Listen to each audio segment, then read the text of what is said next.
Hi, Kevin. This is David Olkowetsky with ArtisanRevere. First of all, let me just say thank you very much. My team and I appreciate your support. The purpose of this video is twofold. So number one, I'm going to run you through our 9 steps to maintaining your knives forever. That's number one. And then number two, I'm going to do a quality control inspection test on both of your new knives. I have them here. First things first, I'm just going to do a quick magazine cut test just to show you that your knives are razor sharp. There you go.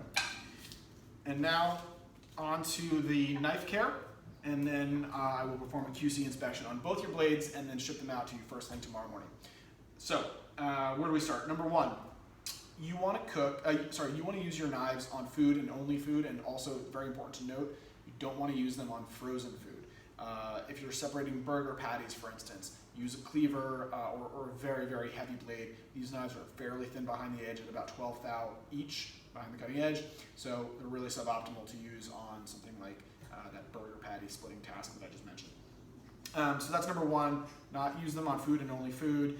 If you're amazing at knife sharpening on stones, or if you have a work sharp sharpener or another sharpening tool, totally fine to use them on things like packaging and so on, but really I would just use knives that are meant for that task, for those tasks. So that's number one, food and only food. 2, wash and dry your knives completely. Elmax steel is stainless steel. It is a 3rd generation powder steel. It is important to note that if you leave something that's very, very acidic on it or something that's very salty on it, high in NaCl, there's a potential for minor patination to occur. It's fairly easy to get it out. There are products like Shadazzle and others that are very good at that, but it's better to just avoid that problem, obviously. So anytime you're cutting lemons or oranges, etc., just make sure you wipe it down and dry them completely. Here's a great product, food grade mineral oil. You can pick this up for $3 or $4 at Target, a couple bucks more on Amazon. It's really fantastic for the handles. It's really good for the steel as well. What it does is it creates a protective barrier between the blade and the outside elements, and for the handles itself. The handles are made out of Richlite, which is a 65% recycled wood pulp. It's Forest Stewardship Council approved. It behaves very similarly to a wood, other than the fact that it is denser and more stable. So what that means is, like natural woods, they'll tend to lose some of their moisture over time. So one of the things that's really, really great is a little bit of food grade mineral oil onto the handle every so often. So that's number 3, food grade mineral oil. Number 4, choose a good cutting board. I can't stress this enough. Walnut, cherry, maple make great cutting boards. Maple is a little bit higher in terms of jank hardness, so it'll dull your knives a little bit faster than the others, but it's a little bit less expensive, so it's a fairly reasonable trade-off, I think. Those wooden boards are great for everything, I would say, except for animal proteins. For animal proteins, I would use plastic cutting boards because you can sanitize them in the dishwasher. Great. Number 5, use a bench scraper. These are superb tools to save your blade's edge. Alternatively, by the way, this is a wooden prototype. Alternatively, as you're chopping, make sure you don't scoop and scrape using the cutting edge. You can just flip it to the other side and scoop and scrape that way. Or of course, just use the bench scraper. So that's number 5, bench scraper. Number 6, never use the dishwasher. Dishwashers will absolutely destroy these knives. It'll pull all the moisture out of the handles. It'll remove all of the epoxy from the handles, and that's one of the things that's holding them together. And obviously, your edge can hit up against ceramic or glass, etc., and those are really, really dangerous for a fairly thin cutting edge like this one. So avoid the dishwasher. Number 7, the best place to store your knife is on a magnet. So let's pretend this bench scraper is a magnet. I would put the spine of the blade up along the magnet and then rotate it down onto it.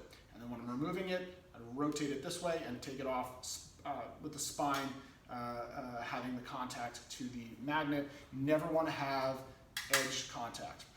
Alternatively, this is how I personally store all of my knives. I keep them in leather sheaths.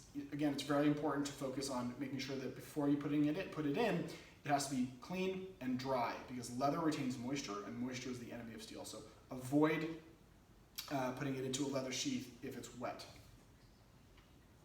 Number 8, oh yeah, one more thing, sorry, knife blocks. Those are those big, heavy wooden blocks.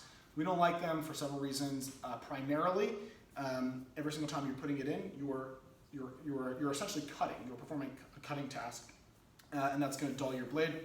And also those sections, those dark enclosures can be breeding grounds for various types of mold, so suboptimal as well. Number 8, honing rods. So I'm going to show you how to hone properly. They teach this in every cooking school incorrectly. Most cooking schools teach like this. Some cooking schools teach like this. Both are wrong because you're chopping into the hone.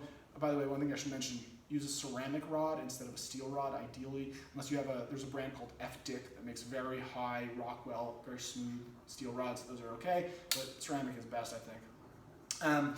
The French like to do this sort of reverse motion right here, totally fine. However, you're missing a good chunk of the blade as you do it, so also fairly suboptimal. Here's really the best way to do it. You're going to maintain good angle control by using this method, and it's really going to perform the function that the rod was created for. So put the heel of the blade up to the back of the rod, or sorry, up to the rod, and then just slowly and gently, very light pressure, move back towards you. 3 times per side is plenty. Prior to service, I'm sorry, I'm not sure if you're a professional cook or a home cook. Prior to service, if you're a professional cook, or post-service, obviously, and if you're a home cook, once a week, once every 2 weeks is more than adequate. Very, very gently. You do not need to dig in hard with the ceramic rod. So that's number 8. Number 9, sharpening. So when your knife no longer easily pierces through a tomato skin or a pepper skin, if you find yourself crying as you're cutting onions, these are all signs that your knife's edge is starting to dull a little bit. All knife edges dull eventually. You want to start sharpening before you get there.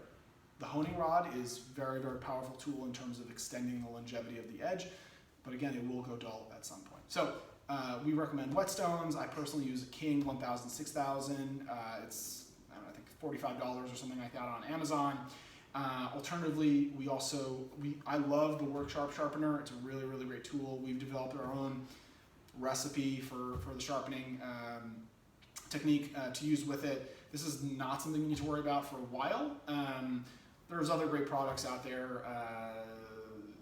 Spyderco makes a tool called the Sharp Maker. It's essentially honing rods, but they're lower and higher grit. You want to, with Elmax, which is a very hard steel, we harden it to 60 to 62 Rockwell for both our paring and our chef knife. You don't want to let it get dull. You want to, once you start to feel like you're having a little bit of trouble piercing through a tomato skin or piercing through a pepper, etc., that's when you want to sharpen it on the stones or with an electric tool like a Work Sharp. Don't use those cheap, pull-through sharpeners that are non-electric. Those are absolutely destroy your blades. That's it. Those are the 9 steps to maintaining your knives forever. Now let's do the QC portion. So I'll start with the paring knife, and then I'll move on to the chef knife. So first things first, I'm going to check the pins. I'm going to make sure they're nice and flush. They are. These are the pins, by the way. I'm going to inspect the scales, that's these 2 pieces of Richlite here, to confirm that there's no epoxy leakage. There isn't any. That's great. I'm also going to feel this to make sure it's nice and smooth. It is. I'm going to re-oil this prior to shipping it out. I'm going to check the spine, nice and smooth. Check the choil, nice and smooth. We do that to ensure that you don't have any calluses on any of your fingers. Paring knife, you want no flex. Chef knife, you want a little bit of flex. No flex. No flex. Perfect. Paring knives don't come balanced. That's intentional. You want more weight in the handle. You want to be able to grip it and be able to grip with your middle finger under this hook right here and really get up on the food or fruit or whatever it is you're prepping. I'm going to run it through my fingernail as a chip test. We want no flex. Perfect, no flex. And I'm going to just visually inspect the grind. And I'm going to check for straightness. Perfect. This is a really high quality paring knife here. Don't worry, I'm going to clean this up before I ship it out. I'm going to do the exact same inspection for the chef knife.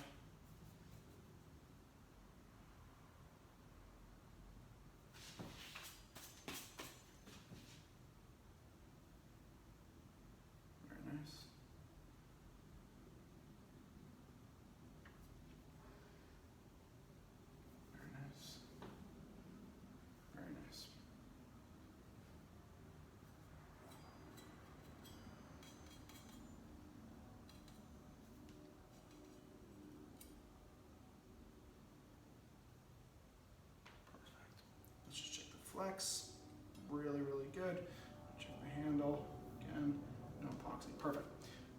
Also, really, really superb product. I think you're gonna love both of these. Like I said, I'm gonna clean them up prior to shipping them out, and you should receive them probably by Friday.